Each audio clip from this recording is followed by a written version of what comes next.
Charles Philarète, La conciergerie, épisode d'une vie obscure. J'avais 16 ans lorsque je vis pour la première fois la conciergerie. Quelle prison c'était alors! Une prison de l'Ancien Régime, belle d'horreur, hideuse de poésie. Un amas de cachots, un dédale de corridors sombres et de voûtes infernales.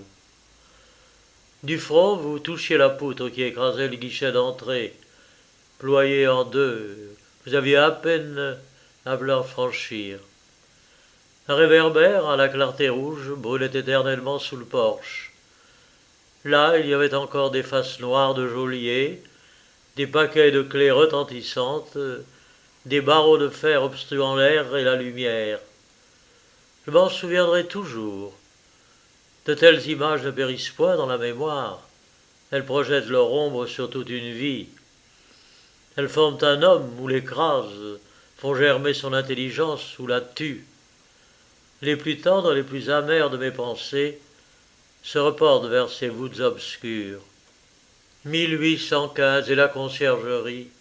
Deux traces profondes ne s'étaient point effacées en 1831, sous des chagrins qu'il n'est pas nécessaire de rappeler ou de décrire, sous l'expérience cruelle d'une vie sans protecteur et sans lien, sous des regrets et des désappointements que nous croyions notre apanage et qui sont le lot de tous, sous le poids de 15 autres années solitaires, agitées ou douloureuses.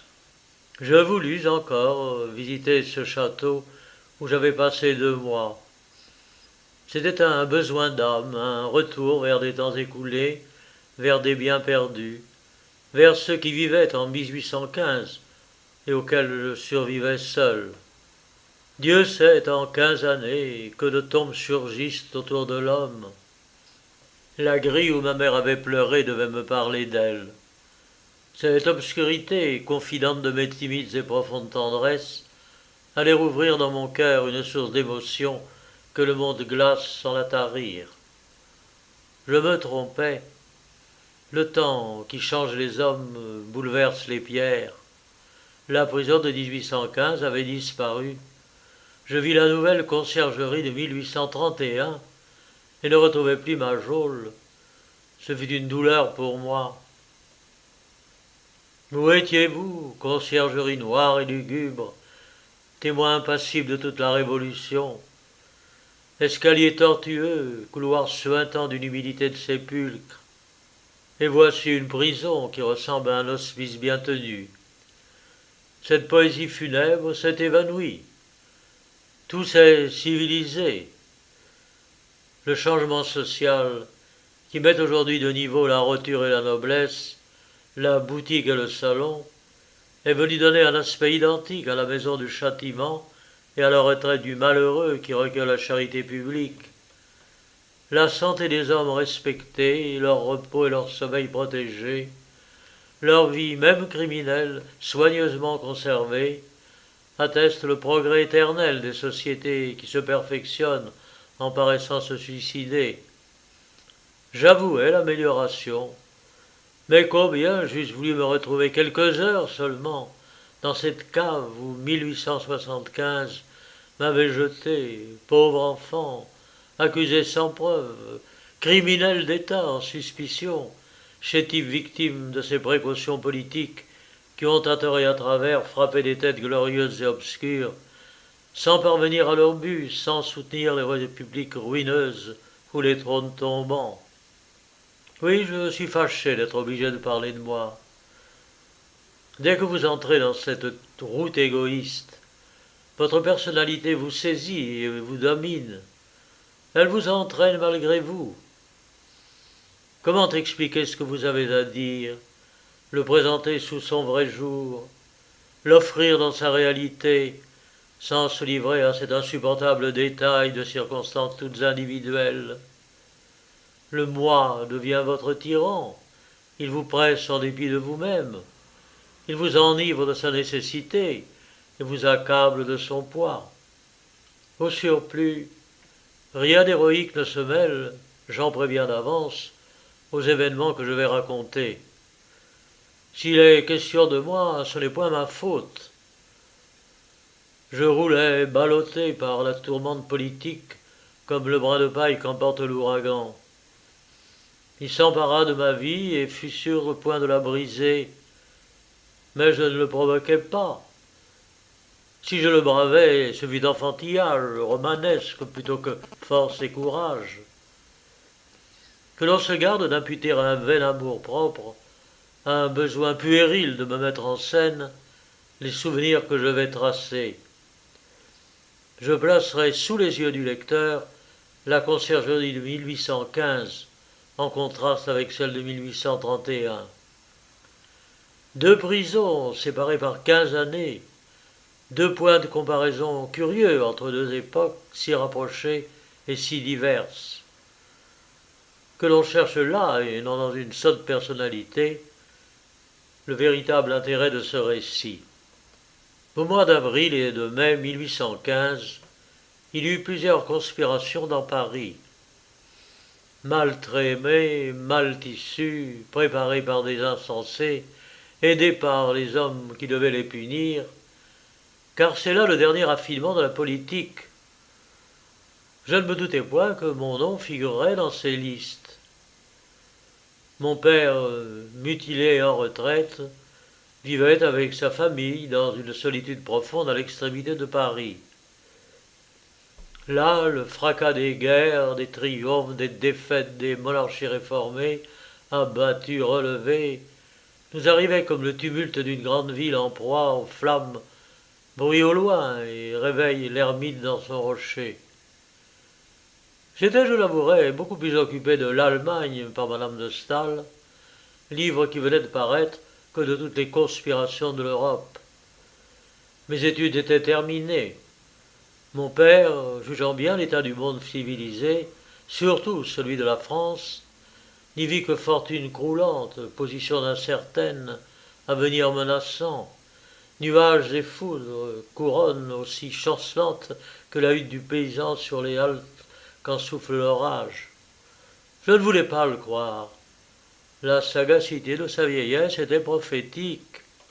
Il pensa, comme Rousseau, que la seule ressource d'un homme était en lui-même, que la plus intellectuelle des éducations pourrait ne servir à rien, que dans cette époque de crise et de bouleversement universel, chacun, même le plus riche, devait savoir gagner son pain à la sueur de son front.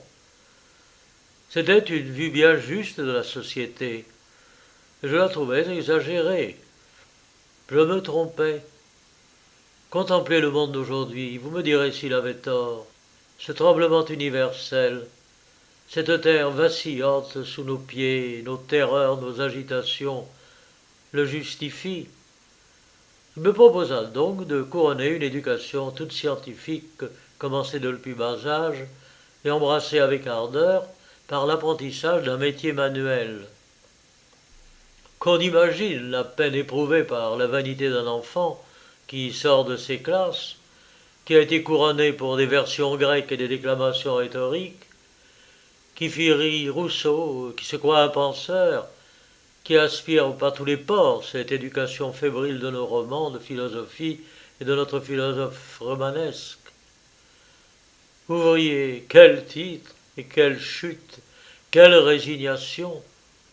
Une obéissance filiale et toute passive courba ma volonté sous ce bon sens paternel, qui, dans la situation où se trouvait notre famille, eût pu passer pour extravagance, ce n'était que l'excès de la raison. Je me crus héroïque en acceptant sans murmurer, mais tristement, la meilleure des garanties qu'un homme puisse mettre en réserve contre les chocs de la vie et de la fortune. En devenant d'écolier qui savait faire un thème inutile, un utile compositeur d'imprimerie. Il y avait alors à Paris une imprimerie unique dans son espèce. 3 casses décompotées se trouvaient reléguées solitaires dans le 2e étage d'une maison obscure, située rue Dauphine, sur le terrain occupé aujourd'hui par le passage qui porte ce nom. Point d'ouvriers pour donner le mouvement à ces morceaux de plomb créateurs, pour les transformer en pensée. Le maître était pauvre. Comment vivait-il? Je l'ignore. Il n'imprimait pas même d'almanach. Il existait cependant, et ses presses oisives et ses casses poudreuses chargeaient inutilement le plafond de son propriétaire. Je crois que la police tenait cette maison sous sa surveillance immédiate. Ce que mon père ignorait. Il ne vit dans la solitude de l'atelier qu'un moyen précieux de protéger ma jeunesse contre la contagion de l'exemple.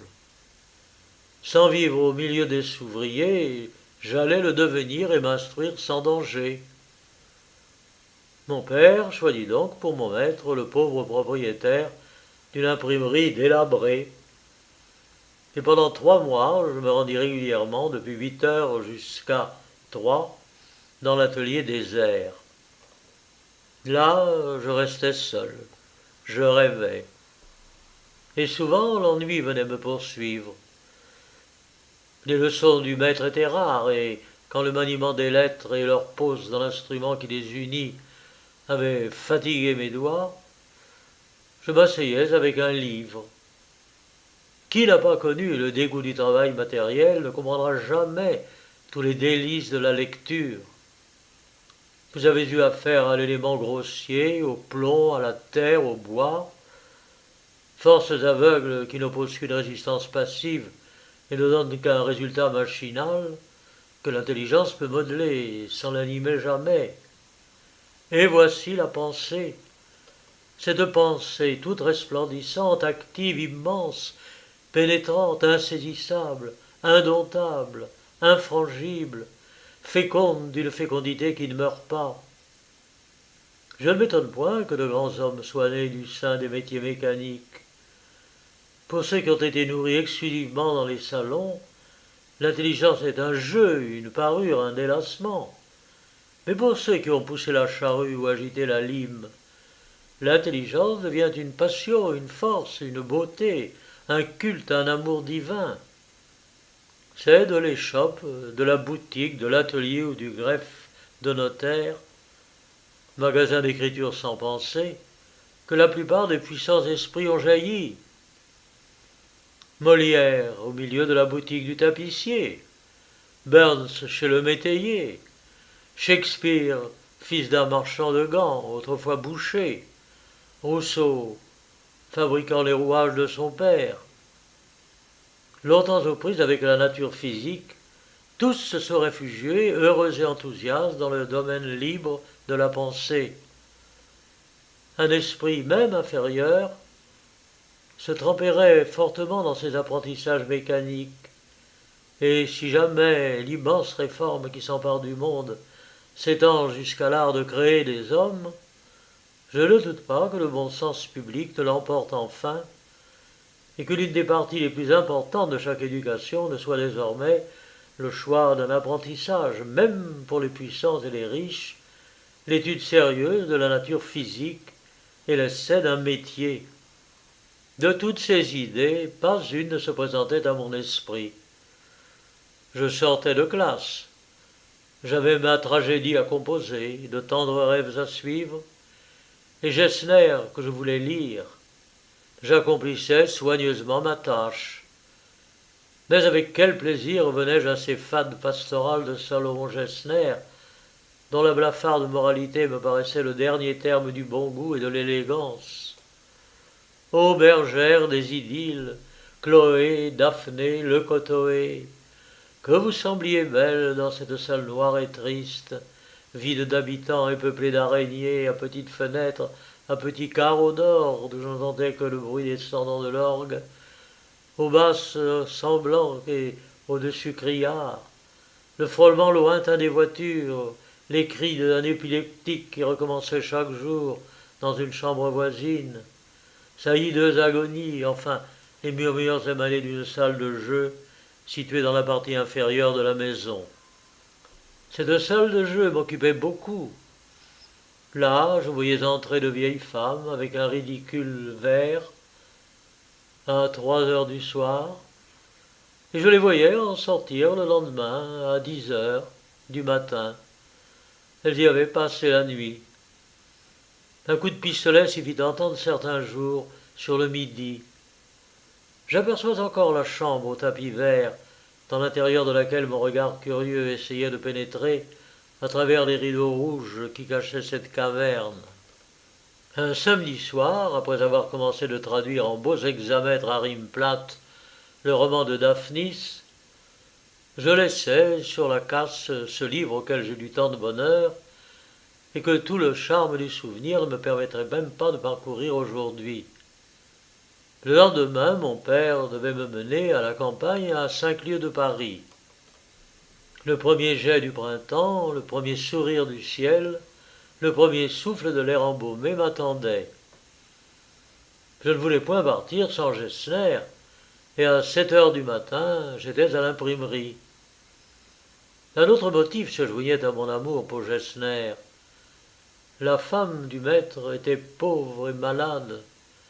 Son fils était en proie à la plus affreuse des infirmités naturelles, l'épilepsie.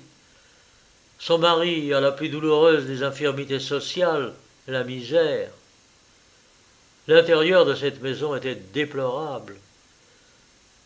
Il fallait toute l'insouciance et toute l'illusion de 15 ans pour y porter des idylles, et mêler à ce que la détresse, la civilisation, la maladie, les révolutions ont de plus douloureux résultats, les fictions d'une mythologie de boudoir.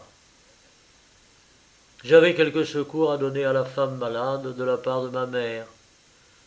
C'était, je crois, des œufs frais, provisions bien cachées dans un panier, et qui devaient, jointes aux églogues, m'ouvrir les portes du cachot. Tout ce détail puéril était nécessaire pour expliquer par quel enchaînement de petites circonstances je tombais, en dépit de ma jeunesse et de mon insignifiance, sous les voûtes de la conciergerie. Quand j'arrivais, 2 hommes stationnaient au pied de l'escalier obscur, qui conduisait en décrivant une spirale étroite jusqu'au logis du maître, m'examinèrent curieusement. Je ne fis aucune attention à ces sentinelles en habits râpés. Et après avoir déposé ma provision sur la table d'une petite antichambre, je montai dans l'atelier. Je redescendais mon livre à la main quand j'aperçus, à travers la porte ouverte, un homme dont une écharpe blanche ornait la poitrine et qui s'appuyait sur une cheminée d'un air indolent et plein d'ennui. J'entrai dans le logement du maître imprimeur. Je voulais savoir comment se portait la pauvre femme. J'ignorais toutes les choses de la vie. Plus tard, cette écharpe m'eût appris à qui j'allais avoir affaire. À peine eus-je pénétré dans la chambre, 2 hommes qui s'y trouvaient me saisirent, on me fouilla. Je ne dirai pas avec quelle indécente exactitude ces recherches furent exécutées. J'étais muet et glacé d'étonnement. L'œil fixe et perçant de l'adjudant de police s'arrêtait sur moi. Un portefeuille dans lequel se trouvait le plan de ma tragédie et l'espérance de mon immortalité fut soigneusement empaqueté, cacheté, étiqueté. On me demanda mon nom, mon âge, mes qualités. On écrivit ce curieux détail, et sans daigner me dire ni ce qu'on voulait faire de moi, ni ce qu'on voulait apprendre de moi, l'on m'ordonna de suivre 2 de ces honorables messieurs, vêtus de noir, cravatés de noir, sans col de chemise et armés d'un bâton. Ils me conduisirent à la police. Les gentilshommes qui m'escortaient étaient polis comme des huissiers de comédie. À cette aménité du chat et du tigre, qui distingue par presque toutes ces professions habituées à vivre de la souffrance humaine, se joignait, je pense, quelques commisérations pour mon âge et pour la naïveté de mes questions. Pendant que nous traversions le Pont-Neuf, ils essayaient de me rassurer et de me consoler. Les femmes, dont l'instinct devine toutes les peines, me regardaient avec pitié. À mes interpellations, ils répondaient que ce n'était là qu'une chose de forme, que je serais bientôt rendu à ma famille, que le hasard qui m'avait conduit chez l'imprimeur, accusé d'un délit politique, n'était pas un motif suffisant de suspicion, encore moins de détention. Enfin, ils me laissaient croire que je reverrais le soir ma pauvre mère, et j'entrais sans crainte dans le bâtiment qu'on nomme la police. Cette grande et belle magistrature, l'édilité de Paris, on n'a rien oublié pour l'avilir. Au lieu de lui consacrer un palais digne d'elle, on l'a enfoncé dans un égout. Je ne doute pas que la civilisation ne corrige à la fin cette faute stupide et ne rende à des fonctions protectrices et bienfaisantes leur honneur effacé, leur véritable destination. Pour le dire en passant, le choix du nouveau préfet, M. Saulnier, homme doué d'une intelligence nette et haute, et des vues les plus fécondes et les plus saines, en économie politique, semble devoir amener de grands changements dans cette détestable organisation. J'entrevis les bureaux, montai quelques escaliers, mes acolytes me quittèrent, on me poussa par les épaules, je me trouvai dans une salle oblongue dont l'odeur me suffoqua. J'étais habitué à une vie simple et élégante. Je jetai les yeux autour de moi. Des hommes demi-nus, des haillons couvrant les femmes au teint rouge et à l'œil lubrique, de ces gens que vous rencontrez à Paris et qui sentent l'estaminet le mauvais lieu. Des paysans en blouse, les bras croisés étendus par terre, des fumeurs jouant au piquet sur le carreau avec des cartes grasses, une atmosphère épaisse, infecte, dont un cabinet secret, faisant partie de la salle même, augmentait encore la révoltante saveur, un lit de camp, sur lequel fourmillaient côte à côte la misère, la crapule, le vice, le malheur et le crime. Voilà cette salle, placée sous l'invocation de Saint-Martin. C'était là que cette politique cruelle, briarée aveugle, qui écrase tout sur sa route, précipitait mon adolescence, sans pitié, sans remords, sans l'apparence d'une accusation ou d'un témoignage, et je fondis en larmes. Et j'allais m'asseoir dans un coin, dans l'embrasure d'une fenêtre. L'argot des voleurs ne me permettait pas de comprendre ce que l'on disait. Le rire immonde du crime, les gestes de la débauche, une férocité efféminée, caractère spécial du vice dans les grandes villes, frappaient mes yeux humides de pleurs. Ces figures raves, gaies, l'œil étincelant, le front ridé, venaient me regarder sous le nez et insultaient à ma tournure délicate et faible, à ma pensive douleur, à cette stupeur dont j'étais saisi. Un vieillard, tout tremblant, vint à moi. Il parlait à peine. Ses lèvres entr'ouvertes par la décrépitude, sa tête, dont les derniers cheveux blancs étaient tombés, sa bouche édentée et frissonnante, faisaient peine à voir. C'était un ancien avocat que l'on avait arrêté la veille et qui était accusé de conspiration. Il y avait dans sa débilité un reste de bonne manière, mais son intelligence hébétée, sa voix sans souffle et sans articulation, ne me permirent pas de comprendre le discours fort long qu'il me tint. Je devinais seulement que le même motif nous rassemblait, lui, sur le bord de la tombe, moi, sur le seuil de la vie, dans ce lieu d'ignominie, dans ces lames de cachot. Parmi les misérables entassés dans le parallélogramme de la salle de police, et dont les 60 visages sont encore présents à mon souvenir, j'en remarquai un, le plus intéressant et le plus étrange de tous. C'était celui d'un fanatique. Vous le voyiez là, jeté comme s'il se fût détaché d'un roman de Walter Scott pour descendre dans la rue de Jérusalem et mêler sa nuance poétique à ces balayures de la société. Une figure longue et pâle, un œil inspiré, de longs cheveux noirs, bouclés naturellement, point de cravate, une parole rapide, bizarre, incohérente, le signalait à l'attention. Il prêchait à ceux qui l'entouraient, et qui blasphémaient en l'écoutant, je ne sais trop quelle hérésie chrétienne, le renouvellement des sociétés. Le souvenir de son histoire s'est effacé de ma mémoire. Il faisait tache dans cette assemblée. Une empreinte de folie enthousiaste se mêlait sur son front à cet affaiblissement des traits et à cette mollesse des parties solides qui suivent ordinairement les habitudes dérégler. On l'avait ramassé dans un carrefour, prêchant au peuple. Je ne sais ce qu'on aura fait de lui. La vermine couvrait le lit de camp. Je passais la nuit sur une chaise dans l'embrasure de la croisée. Le lendemain, le geôlier distribua des tranches de pain noir et une gamelle aux habitants de la salle. Je demandai la permission d'écrire à ma mère, malade, souffrante, la plus tendre des mères et qui n'avait aucune nouvelle de moi. On ne voulut pas. Quelle cruauté! De quelle haine le cœur le plus calme et l'esprit le plus sensé ne peuvent-ils pas s'armer contre une civilisation si barbare? À la fleur de l'âge et sans avoir donné, par la plus légère imprudence, un prétexte aux atteintes du monstre qu'on nomme inquisition de police, j'étais là, confondu avec la dernière lie de la crapule et du vice.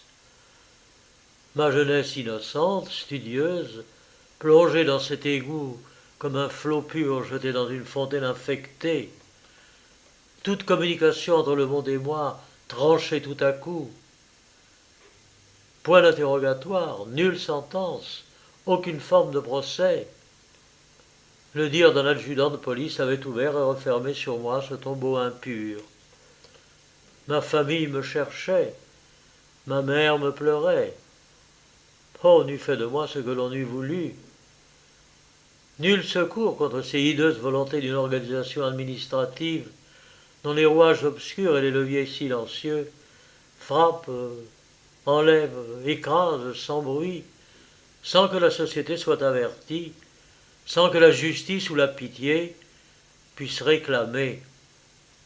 3 jours passés ainsi, la triste pensée de ma mère, l'inquiétude mortelle, l'impossibilité de communiquer au dehors me donnèrent la fièvre. Le geôlier de la salle obtint pour moi la permission d'écrire. Je fis 2 lettres, l'une pour ma mère, l'autre pour le préfet de police. Elles partirent décachetées selon la règle de ces lieux. Et le soir, un mot de ma mère et une bague que je ne quitterai jamais me parvinrent. Le lendemain, à 11 heures, mon nom retentit à la grille du guichet. J'allais être interrogé.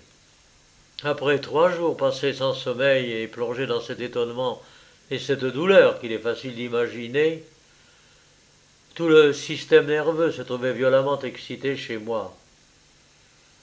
Nous manquions d'eau dans cette salle des gens ramassés.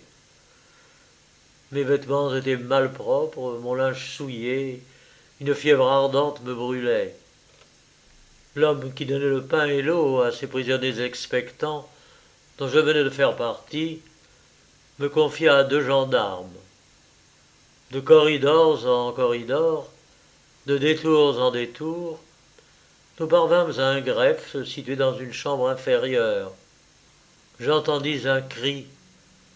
Ma mère était sortie de son lit. Elle avait obtenu la permission de m'embrasser un moment. Elle était là, son étreinte fut muette. Elle me regarda et son coup d'œil me dit combien j'étais changé. Sa pâleur et ses larmes me causèrent une convulsion que je ne pus exprimer. Depuis longtemps, ma mère avait été condamnée par les médecins. Battue des orages de l'OTAN, elle avait vu mourir son premier mari sur l'échafaud. Corvisart lui avait annoncé que les émotions violentes la tueraient, et elle ne vivait que par artifice. L'indulgence de la police n'alla pas plus loin. On ordonna à ma mère de se retirer et on l'emporta. Devant un bureau, chargé de cartons soigneusement classés et numérotés, se trouvait un homme dont je n'ai point demandé le nom. C'était une figure courte et carrée, noire et ridée, grasse et osseuse.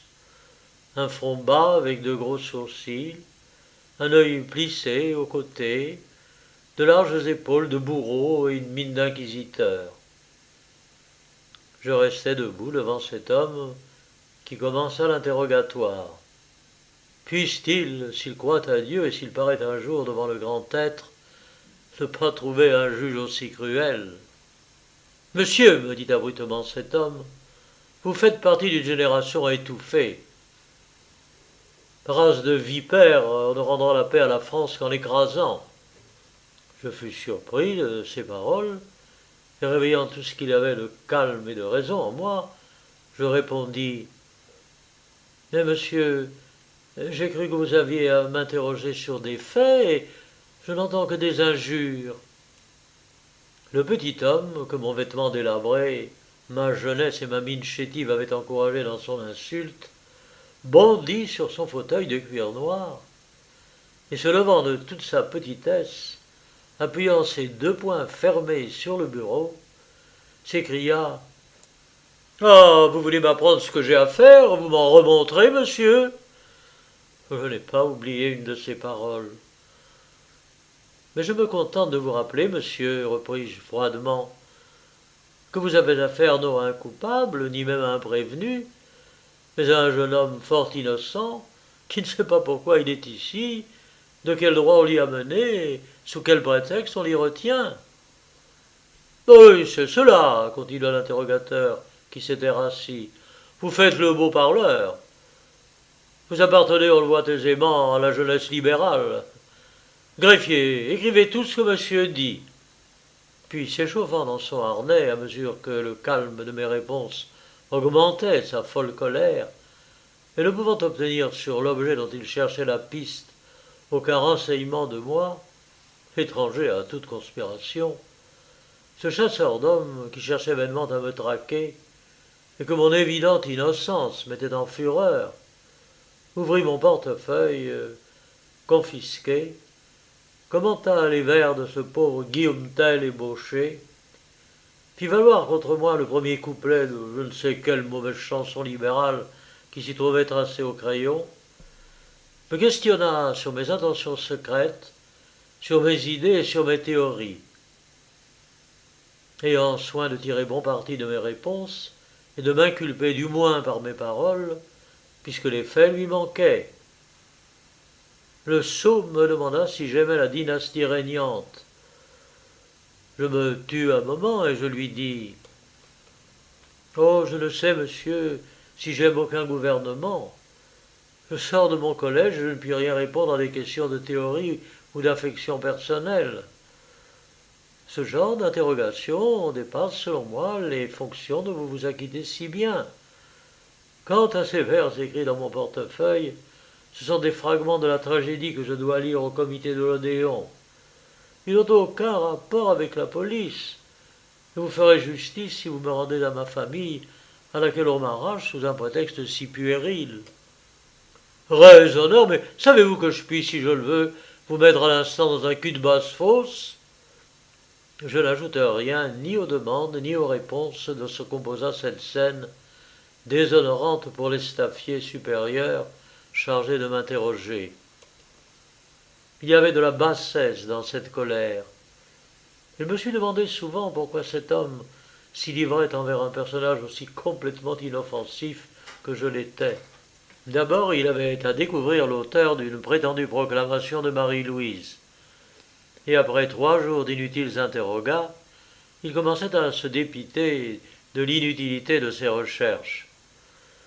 Ensuite, à mon aspect, il m'avait pris pour un enfant du bas peuple. L'adjudant de police m'avait désigné comme ouvrier. Mes vêtements s'accordaient avec cette désignation.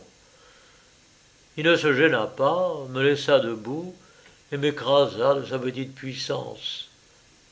« Oh, ces Jupiters de second ordre, dit quelque part Shakespeare, laissez-leur un moment la foudre, vous verrez comme ils en useront sans pitié. » La fierté de mes réponses et leur logique rectitude lui déplut, et la colère le prit. Quand ce paroxysme fut à son comble, il m'ordonna de signer une feuille de papier où l'on avait écrit non tout ce que j'avais dit, mais la partie matérielle de mes réponses. Et sur un signe de ce monsieur, le gendarme m'emmena. Je fus placé dans une autre chambre où se trouvait un officier âgé d'environ 40 ans et qui portait la croix d'honneur. C'était un colonel accusé de conspiration. Il me regarda tristement et me tendit la main. « Ah, me dit-il, on vous accuse aussi de conspirer. Quel âge avez-vous, jeune homme ?»« 16 ans. C'est admirable. » Le colonel se jeta sur un lit et y resta longtemps en silence.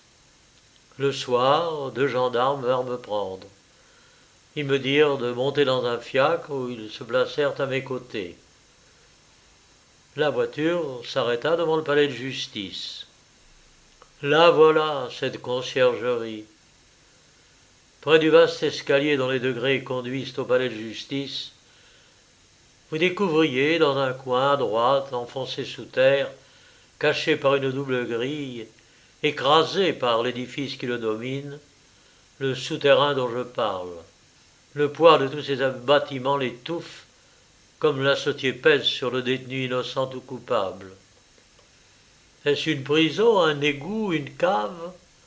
Vous ne pourriez le dire, tant cette porte de la prison, si petite, si basse, si étroite, si noire, se confond avec l'ombre que projettent les saillies des constructions environnantes. À la porte se tient le gardien de l'enfer. À gauche est l'écrou. Devant vous brûle la lampe sombre qui seule éclaire d'une lueur de sang cette avenue funèbre. On a, je le répète, changé tout cela. La plus vieille des prisons de France ressemblait encore en 1815 aux oubliettes de la féodalité. J'entrai, précédé d'un gendarme et suivi d'un gendarme. Ma première pensée fut une pensée de mort et de tombeau. Mais ensuite, avouons le péché d'une fierté puérile, cette iniquité si flagrante me donna courage, et je trouvai que ces hommes qui s'abaissaient jusqu'à craindre mon enfance et la jeter dans leur caveau, m'élevaient à une dignité précoce d'homme et de martyr. La conscience de ces idées pures et tendres au milieu desquelles l'adjudant de police m'avait surpris, la conviction de mon innocence, le dégoût que m'inspirait cette barbare sottise, peut-être le plaisir bizarre d'essayer à une époque si peu avancée de la vie ce que la vie a de plus poignant et de plus amer, m'exaltait étrangement. Je sentais que je serais au niveau des grandes douleurs et que le monde n'aurait rien de trop cruel pour moi. Je lui jetai le gant du défi, il l'a relevé.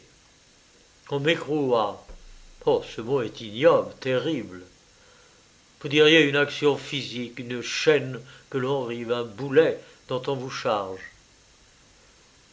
Par ce contrat de la force envers la faiblesse, vous appartenez à la prison. Vous êtes la chose, le jouet, le mobilier du gardien. Vous descendez de l'état d'homme à celui d'être insensible et brut, classé, parqué, étiqueté comme le tronc d'arbre arraché à la forêt et placé à son rang dans le bûcher du maître.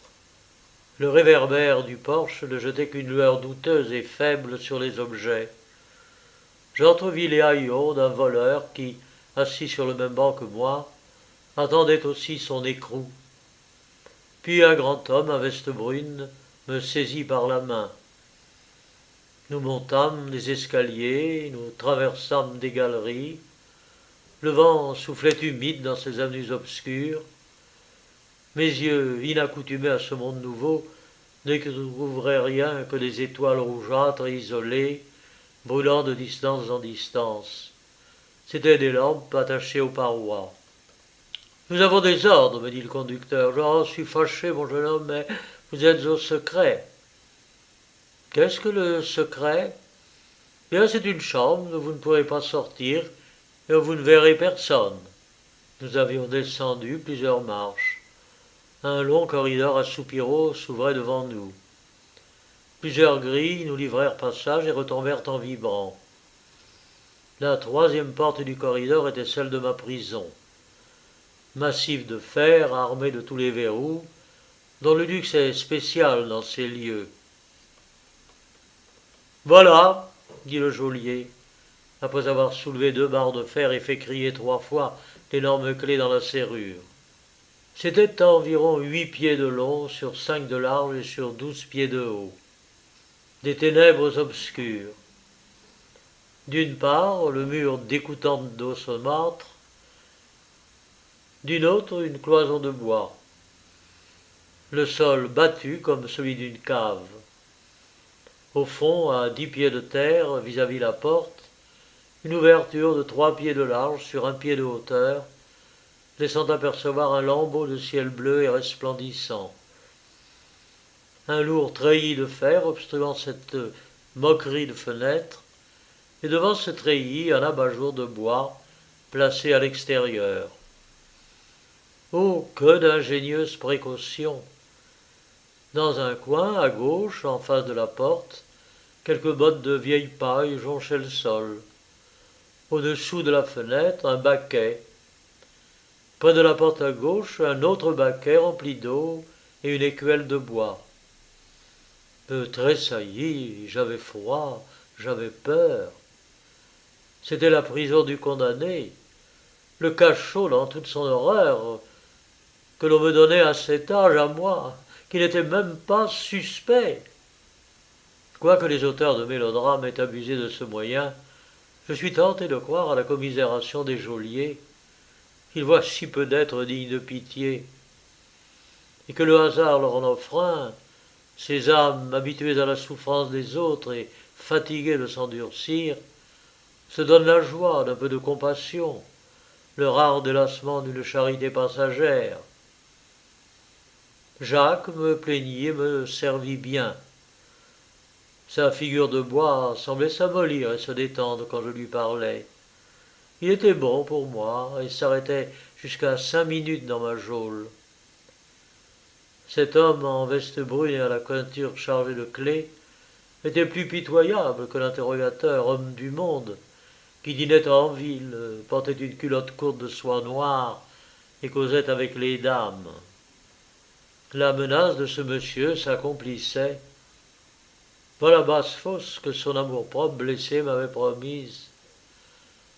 Je ne savais alors quelle fantasmagorie se jouait de moi, ni comment, arrêté chez un imprimeur, conduit à la police, interrogé par un sbire, transféré à la conciergerie, je subissais le traitement que Desrues et Mandrin avaient subi. Je le voyais dans cette série de cruautés qu'une féerie lugubre. Aujourd'hui, je comprends fort bien cet enchaînement de barbarie. Je le conçois pour le maudire, non par vengeance ou par ressentiment, mais comme homme, comme citoyen, comme pénétré d'une rancœur profonde, si je puis emprunter la parole énergique de nos ancêtres, contre ces insultes à l'humanité, dont la police politique se permet l'emploi impuni au sein d'une société qui se dit légale et qui veut être libre.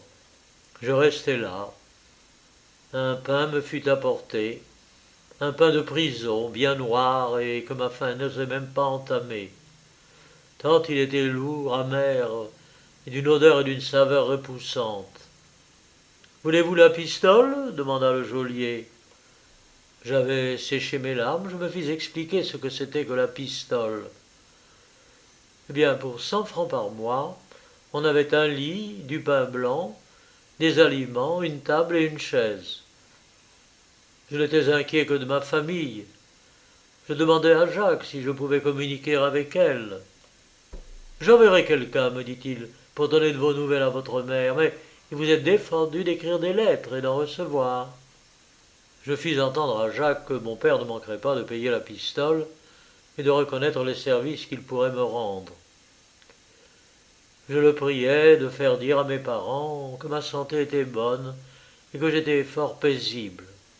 Il sortit, et le soir, quand la ronde de nuit de la fermeture des portes et les soins ordinaires de la prison le ramenèrent dans ma cave, il m'apprit que ma mère était restée longtemps au parloir et l'avait chargé de me remettre quelques fruits.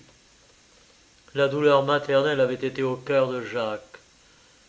Il m'apporta la pistole, une table branlante en bois blanc, une chaise dépaillée, des draps humides et une couchette grise que je vois encore, sur le dos de laquelle ces mots étaient tracés au crayon. Monsieur de la Bédouaillère a couché ici, le reste était effacé. Au bout de quelques jours, m'envoya des livres. Je pus écrire à mon père, mais non qu'acheter mes lettres. Mon cachot s'égaya un peu. Je demandais de vieux bouquins à compulser. Mabillon, Sauval, Sainte-Foy, et tous ces écrivains qui ont recueilli avant M. Dulot les débris historiques de nos cités. Pas un d'entre eux n'a rempli sa tâche en poète. Et c'est pitié de voir avec quelle triste exactitude de greffier, avec quelle subtilité de casuiste, il discerne sur les monuments anciens, sans jamais saisir la vie réelle des peuples éteints. J'eus plaisir, cependant, à déchiffrer dans leurs froides pages quelque chose de l'antique destinée de ma conciergerie. La conciergerie, le palais, la cité, c'est le vieux centre de Lutèce, le cœur de Paris. De là se sont élancées toutes ces maisons qui ont élargi la ville, qui l'ont propagée au loin. Là étaient les amours de Julien. De ce centre ont divergé les rayons qui ont englobé des villages tout entiers dans leur progrès. Aussi, dans cette vieille prison, que de larmes ont coulé depuis l'époque où quelques bateliers occupaient l'île, autour de laquelle sont venus se grouper tant de palais. Dans ce souterrain auquel se rattache toute l'existence de la cité reine, que de douleurs humaines se sont donné rendez-vous. Là se trouvent les plus antiques cachots de France. Dès que la cité se forme, le cachot s'ouvre. Lutèce n'avait pas de rempart, elle avait sa prison. C'était une cave obscure, peut-être la chambre même où j'ai vécu. C'était ce lieu consacré aux angoisses et nommé depuis la conciergerie. Hélas, il a un enseignement bien douloureux. Le berceau de toute société, le nucléus qui renferme l'avenir d'une population, le premier germe et le pivot d'une grande ville, c'est une prison. D'abord, sous le donjon de la citadelle romaine, je voyais un caveau où les coupables de la cité municipale étaient jetés sans forme de procès par les centurions romains. Puis cette prison, s'agrandissant, devenait la salle souterraine de la tour où résidaient les chefs des Francs. Et à mesure que le palais acquérait de la splendeur, le cachot se creusait. Sous Robert II, un édifice d'une beauté insigne, dite élégante, c'est-à-dire une grosse tour carrée flanquée de bastions, s'élevait au-dessus des prisons de la cité. Forteresse, résistance royale et prison, c'était toute la société féodale. Force physique, primauté hiérarchique et pouvoir militaire. Voilà les enseignements que me donnaient ces tristes caveaux et que je découvrais à travers l'atmosphère brumeuse dont l'abbé Leboeuf, M. Sauval et la plupart des archéologues revêtent leur style diffus. Les chefs de la première race, si follement renommés rois par nos historiens, chefs de tribus sauvages et armées, habitants redoutables de cette forteresse, défilaient devant moi. Je voyais leurs cours bizarres, composés d'évêques gaulois et de leudes, de guerriers liés à leur fortune et de Romains tombés en esclavage. Puis, descendant le cours des âges, j'arrivai à Saint-Louis, qui remit le palais à neuf, y éleva de longues colonnades gothiques, et n'oublia pas les cuisines. À Philippe le Bel, qui suivit l'exemple de son prédécesseur, et agrandit encore ce domaine royal. Ces souverains féodaux n'avaient-ils pas raison de choisir pour siège de leur souveraineté le cœur même de la ville, le vieux Paris dans son point central? Et le palais d'un roi de France peut-il occuper une situation plus convenable? Imaginez à la place de ces maisons irrégulières et des rues tortueuses de la cité un jardin ombreux, conduisant à une demeure splendide, la Seine baignant de tous côtés la racine des arbres, et le marbre blanc des vastes escaliers. C'est là, dans la lutèce de Jules César, qu'un roi de France devait avoir son trône. Mais le hasard qui fait son jouet des couronnes et le caprice des monarques qui a détruit plus d'une dynastie en ont décidé autrement. Les maîtres de ce beau pays ont préféré, à l'habitation de leur capitale, celle de Saint-Cloud, de Versailles, de Marly, du Louvre, longtemps située hors Paris. Ils n'ont laissé dans la vieille cité que les grands ressorts de toute société humaine, l'église, la tribunal et le cachot. Ces idées se développaient, ou plutôt apparaissaient tumultuairement dans ma jeune pensée, pendant les longues nuits et les tristes jours qui se suivaient et se ressemblaient tous. La lecture et l'étude dans une prison, mais c'est une volupté sans égale.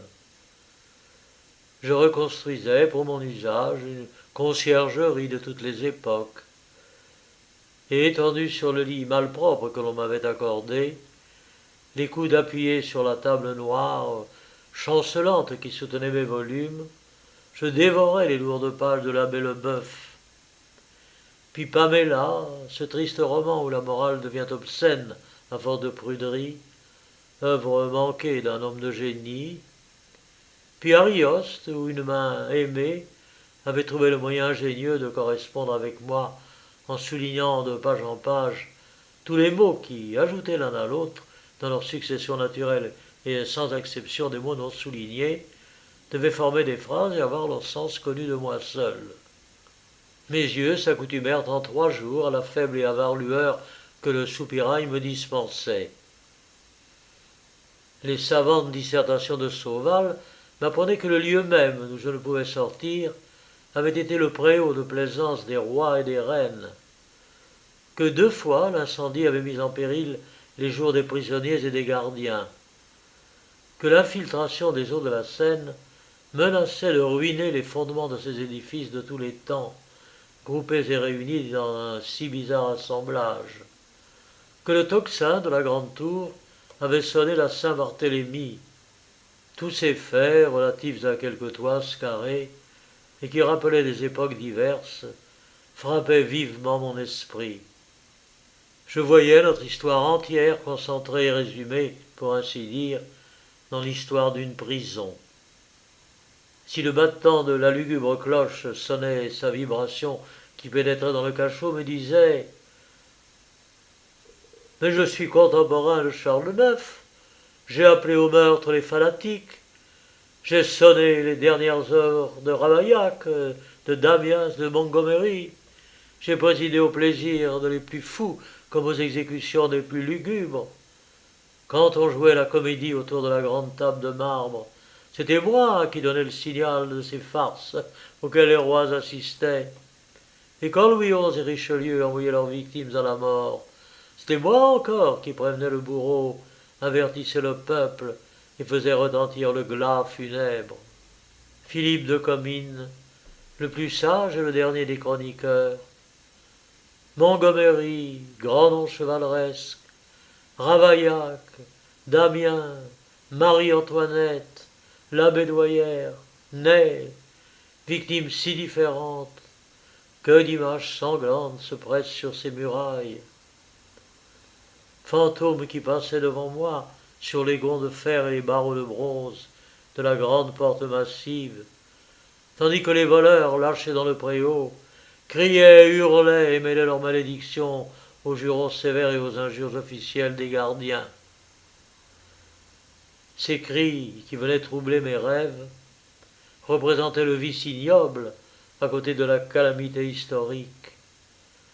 Peut-être un parricide a-t-il reposé dans la chambre où naissait endormi, et des rues l'empoisonneur a été prisonnier dans le même geôle que Comines et Marie-Antoinette. Tel était le spectacle que se donnait à elle-même la pensée du captif. Mais n'avais-je pas aussi mon histoire sérieuse et secrète? Les émotions du jeune homme, ces émotions sombres, inattendues, inouïes, bien plus puissantes et plus pénétrantes que l'histoire et le passé. La première fois que toutes les grilles tombèrent, bruirent, frissonnèrent, prolongèrent leur écho frémissant sous ces longues voûtes, Un froid secret me saisit. Mon isolement me regarda en face. Je fus comme un mort qui se réveillerait tout à coup pour voir son tombeau se fermer. Le lendemain, on m'apporta une jatte de lait. Je ne pus retenir mes larmes. Il avait si loin de ce repas solitaire au déjeuner de la famille. Quelquefois, j'entendais une lourde voiture s'arrêter, les gonds retentir, les portes rouler, les barreaux tomber. Un grand mouvement se faisait dans la prison, puis tout redevenait au repos et au silence. C'étaient de nouveaux détenus que l'on amenait. Mon cachot était situé au-dessous d'une cour sur laquelle donnaient les fenêtres, ou plutôt les meurtrières, destinées à donner un peu de jour et d'air à la souricière. La souricière est, je crois, une prison provisoire, où l'on entasse pêle-mêle les criminels en attendant une répartition plus exacte dans leurs logis respectifs. La souricière des femmes était assez rapprochée de ma cage pour qu'une partie des paroles qui leur échappaient arrivât jusqu'à moi. C'étaient des chants d'amour prononcés par des voix rauques. C'étaient des blasphèmes épouvantables répétés par des voix douces et fraîches. Des histoires obscènes racontées par des jeunes filles. Des narrations de vols et de meurtres faites en termes d'argot. Des romances nouvelles, des barcaroles et des vaudevilles, chantées en chœur par ces femmes dépravées, mêlées de parodies, de folies, d'imprécations et d'éclats de rire. Ce qu'il y avait de triste dans cette scène, c'était son ardente gaieté. Toute tristesse, tout remords, toute pensée de morale et d'avenir manquait à ces âmes qui avaient traîné dans la boue de la société et étaient elles-mêmes devenues fanges. Qu'on me pardonne ces détails. Ils ne seront frivoles qu'aux yeux frivoles. Ce comble de la dépravation humaine me frappa fortement. Je n'avais été initié à aucun vice, et le crime ne s'était montré à moi que dans l'histoire, sous le nuage d'une profonde perspective. Une enfance tout absorbée par le roman de la pensée et l'activité de l'esprit ne m'avait point préparé à de telles révélations. Quand j'entendis une de ces femmes chanter la mélodie populaire de Catruffaut, Portrait charmant, etc., mon cœur se serra. Le contraste était trop fort, la dissonance trop pénible. Il m'est impossible d'entendre chanter cet air. Un jour, il se fit dans la prison plus de mouvement qu'à l'ordinaire. Les cloches sonnèrent plus longtemps. Des pas réguliers se firent entendre. Un frémissement de baïonnette m'étonna. La chambre voisine de la mienne s'ouvrit et se referma plusieurs fois. J'entendis pleurer et hurler dans cette chambre. Jacques, en me faisant sa visite, était revêtu de son costume d'uniforme. Les sanglots de la chambre voisine augmentaient d'intensité. Les femmes de la souricière chantaient toujours.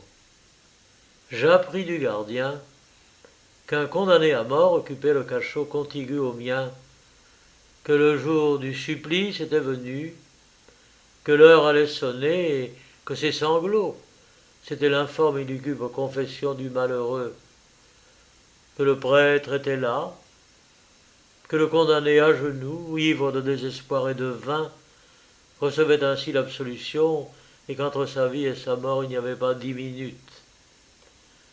En effet, toutes les cloches se mirent en mouvement. Un bruit de roues ébranla le sol et l'édifice, des murmures de voix lointaines accompagnèrent le cortège, et la paix de la prison succéda à ce tumulte. Le cachot triompha, comme on le pense bien, d'une organisation de 16 ans, et ces terribles scènes firent sur moi une impression ineffaçable. La privation d'air et d'exercice, le chagrin de ne pas revoir ce que j'aimais, l'atmosphère humide où je vivais me rendirent malade. Un mois s'était passé. Le médecin de la prison demanda pour moi la promenade du préau. Je fus conduit par Jacques dans une cour oblongue, creusée à 10 ou 12 pieds au-dessus du sol, des rues environnantes, encaissée dans de hauts édifices, toutes bordées de fer et toutes cuirassées de pierres de taille. Des pieds nus et sales couraient sur ce sable fin. Des voix rauques et dures demandaient qui je pouvais être. Des hommes aux bras velus m'entouraient. D'autres en chemise, n'ayant pour vêtements que de gros pantalons de toile grisâtre, étaient étendus par terre et jouaient. Quelques-uns travaillaient à des petits ouvrages en paille, dont la délicatesse est merveilleuse. Je reconnus là le vice tel que je l'avais vu dans la salle Saint-Martin, mais plus hideux encore. Dans la salle de police, il avait conservé une cravate, un habit, un langage à demi social, quelques-unes des habitudes de la civilisation. Ici, il se dessinait dans toute sa beauté, dans toute son énergie. Son seul dialecte était l'argot. Un mépris terrible de tout et de soi-même respirait sur ses visages. Une cupidité ardente scintillait dans l'œil des joueurs. À côté de la société parée et bien réglée, en voici une composée de sauvages qui ont emprunté à la civilisation toute sa ruse, toutes ses ressources pour les employer contre la civilisation même. J'étais plus effrayé de ces figures, de leurs questions, de leur aspect, de leurs gestes, de leurs paroles inconnues, que je n'aurais été de l'échafaud. On ne me conduisit dans ce préau que 2 fois. Ma 3e promenade eut lieu dans un second préau, beaucoup plus petit, de forme oblongue, et qui ressemblait pas mal au fond d'un puits qui serait environné de murailles hautes. Dans les caveaux dont les soupiraux aboutissaient à cette petite cour, se trouvaient plusieurs prévenus de délits politiques, entre autres un lieutenant de cavalerie toujours de bonne humeur, étourdi, léger, d'une santé à l'épreuve, armé de railleries innocentes contre ses persécuteurs, et qui, enfermé derrière ses barreaux de fer, me faisait 1000 contes plaisants. Quand on vit que ma santé se rétablissait, on me rejeta dans les ténèbres. J'avais respiré l'air 3 fois en 8 jours. C'était assez. Et ma solitude se prolongea 2 mois. C'est ainsi que je connus la conciergerie. Grande leçon pour la vie d'un homme. Et si cet homme est innocent et plein de jeunes espérances, leçon qui porte avec elle une amère et une ineffaçable tristesse. Les infortunés, dans la conjuration desquels on prétendit me confondre, furent condamnés à l'exil et à l'échafaud. Pour moi, comme un matin, vaincu dans mon stoïcisme puéril, je pleurais étendu sur mon lit, entendant les cloches voisines de Notre-Dame, et contemplant avec regret la ligne oblique et lumineuse d'un long rayon de soleil qui pénétrait dans mon cachot. Des pas lourds et plus rapides qu'à l'ordinaire frappèrent mon oreille. Tout est régulier dans cette prison. Un geôlier marche comme le balancier d'un pendule, sans se presser jamais. Jacques fit tourner assez vivement la grosse clé dans la serrure et me dit « Vous n'avez qu'à sortir, il y a un fiacre en bas. » Je ne savais en vérité que faire de ma liberté, tant cette nouvelle m'étourdissait. Et la plus légère exagération n'en prendra pas ce récit fidèle, si j'avoue que je ne puis rendre nul compte exact de mes sensations et de mes idées pendant ce jour. Jacques fit mon petit paquet, je me laissai conduire, je trouvai ma mère dans son lit, fort malade.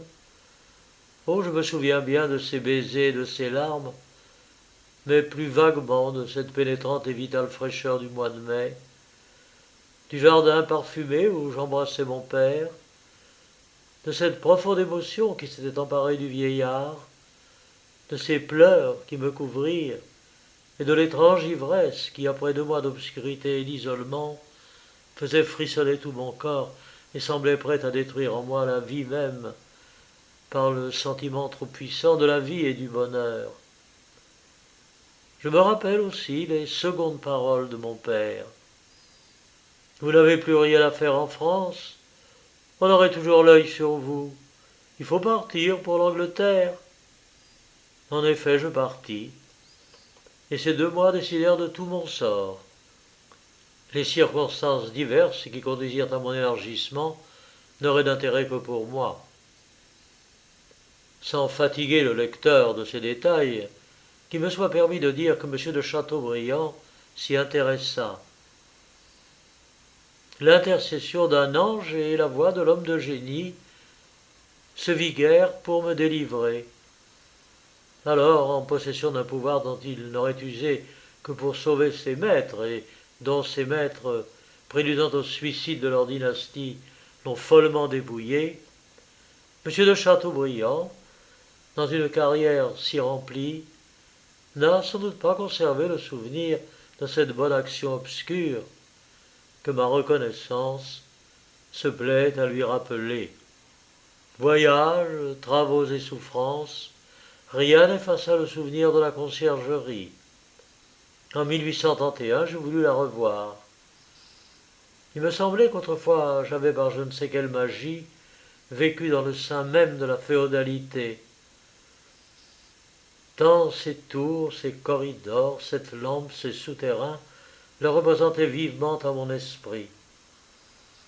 Mais la civilisation, dans son cours éternel, avait enfin atteint et dompté ces vestiges de barbarie.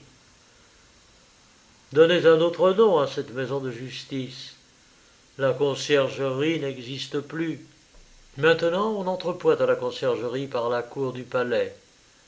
Plus de guichettes obscures, plus de lampes sépulcrales. La conciergerie a son issue et son entrée seigneuriale sur le quai de l'Horloge. La petite porte basse est condamnée.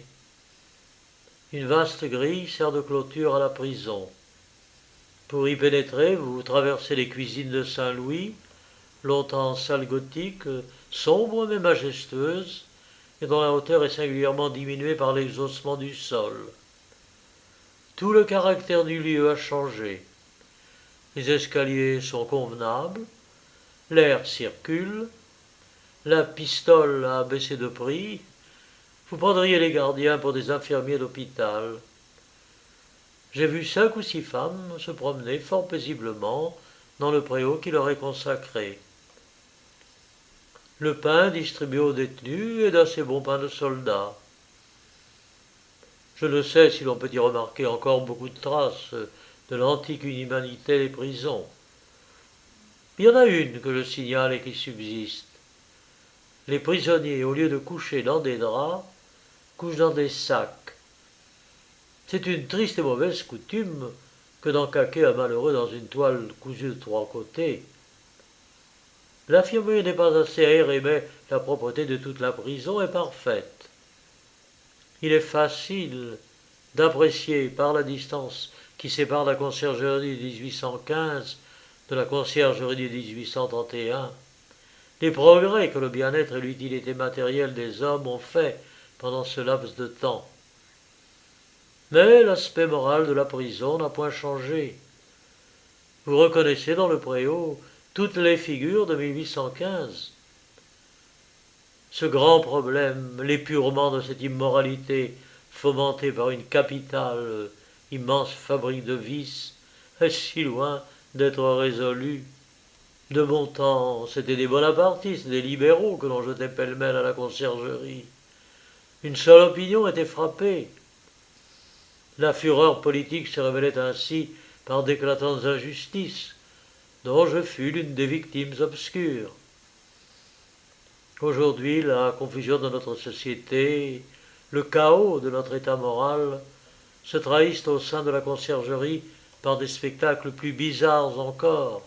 C'est là que, pendant nos derniers troubles, M. Valérius, le vicaire de Saint-Médard, et M. Cavaignac pouvaient se donner la main et dîner ensemble. Étrange symbole de la société d'aujourd'hui, et des éléments disparates qui s'y meuvent confusément.